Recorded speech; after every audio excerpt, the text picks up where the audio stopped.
Channel 5 News continuing to take an in-depth look at mental illness in the Valley. This special coverage is part of our Heart of the Valley series. And you know, Oscar, one day your life can be hunky-dory and the next everything changes. That's what happened to a McAllen woman. Stephanie Contreras is an educator in McAllen. She should already be retired. More than 21 years ago, Stephanie received a frightening call about her son who was attending a church camp. Her life changed forever. They called and they said that he was on drugs and they couldn't find the drugs and they were scared of him.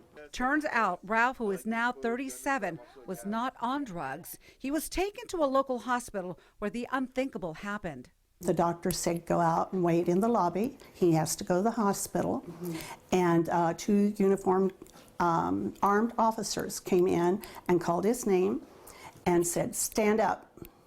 Put your hands behind your back. And they cuffed him and walked him out the door with him crying, asking what he had done wrong, and me asking where they were taking him. And that's how we discovered that he was mentally ill. I had never met a person with schizophrenia in my life. How old was he at the time? He just turned 16. And so Ralph's journey with schizophrenia began. He was sent to various state hospitals and given treatment. They couldn't find any medication that would work longer than a month or a month and a half. The medications did not work for him. That was in the early 90s, and they didn't have the atypicals that have now. Money became another concern that compounded Stephanie's concerns about Ralph's treatment. Stephanie could no longer afford to pay for the meds Ralph so badly needed.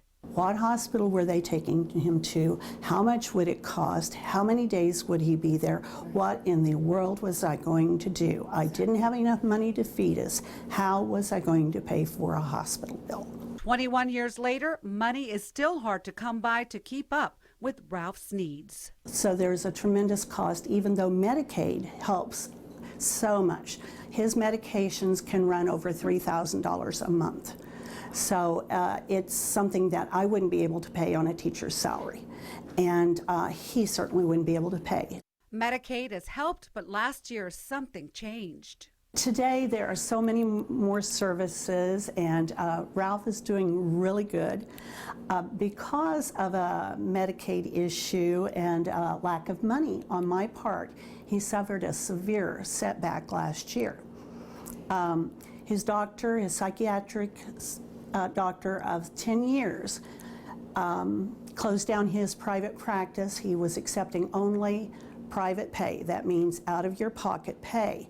I could not afford that pay. When a new doctor at Tropical was found, a mix-up in the medication really turned things around.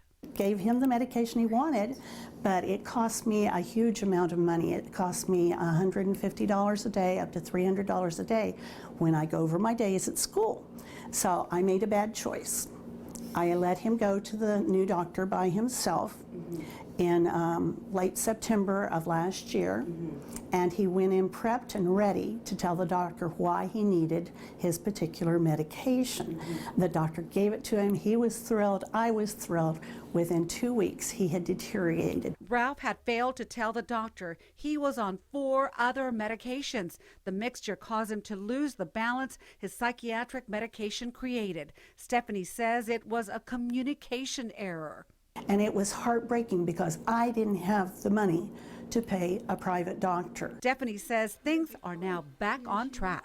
We are almost a year later and we're just now back to the old Ralph. And he's back on target and he's back doing excellent work. Of course, he contributed to sushi. It makes me feel like I've kind of come a long way. Taking my medication and a really good support system, not just here at home, but out in the community also. A DJ friend of mine said something, mentioned to me once, and he said, just if you start feeling something you don't want to feel, think of a time when you basically where I felt good, and that and taking my medication, and I have not had that kind of anxiety or depression since